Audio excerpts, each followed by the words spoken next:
Assalamualaikum teman-teman. Hari ini kita akan membahas prinsip-prinsip perkembangan dan implikasinya dalam dunia pendidikan. Nah, sebelum menjelaskan lebih lanjut, pertama-tama kita harus tahu nih, apa sih pengertian dari prinsip-prinsip perkembangan itu sendiri?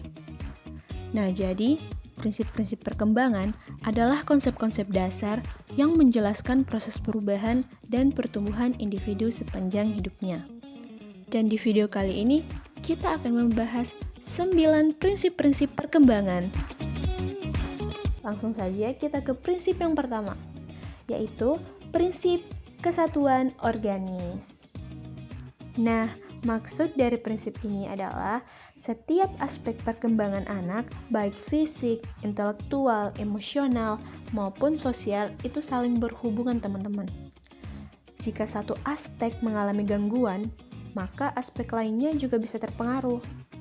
Dan dampaknya atau implikasinya terhadap pendidikan, itu pembelajaran harus mencakup berbagai aspek, bukan hanya akademik, tapi juga sosial dan emosional, seperti itu.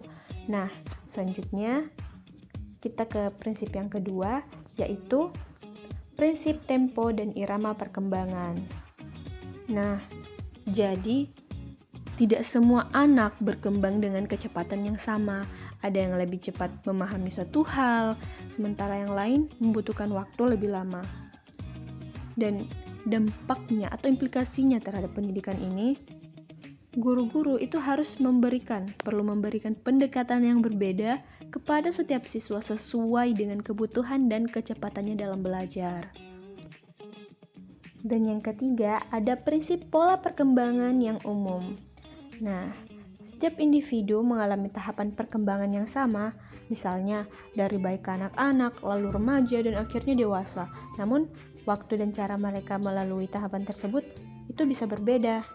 Nah, dan dampak yang dihasilkan atau implikasi yang dihasilkan dalam pendidikan, itu sistem pembelajaran harus dibuat berdasarkan tahap perkembangan anak, agar materi yang diberikan sesuai dengan usia dan kemampuannya. Kemudian, prinsip yang keempat, yaitu prinsip interaksi. Perkembangan seseorang ditentukan oleh genetika yang diwarisi dari orang tua serta lingkungan tempat ia tumbuh. Nah, implikasinya terhadap pendidikan itu sekolah dan lingkungan belajar harus mendukung potensi anak dengan memberikan stimulasi yang positif dan bimbingan yang tepat.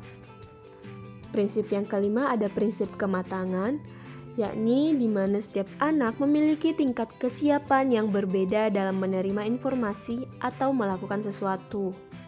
Kemudian dampaknya dalam dunia pendidikan, yakni proses belajar harus menyesuaikan dengan kesiapan anak agar tidak menghambat perkembangan. Selanjutnya prinsip yang keenam, yakni hasrat untuk mempertahankan dan mengembangkan diri. Jadi, anak-anak itu memiliki naluri untuk mengeksplorasi, belajar, dan berkembang sesuai dengan potensinya. Jadi, pembelajaran harus bersifat aktif dan eksploratif agar anak bisa menemukan dan mengembangkan minat serta bakatnya. Lalu prinsip yang ketujuh adalah fungsi psikis tembus secara bersamaan.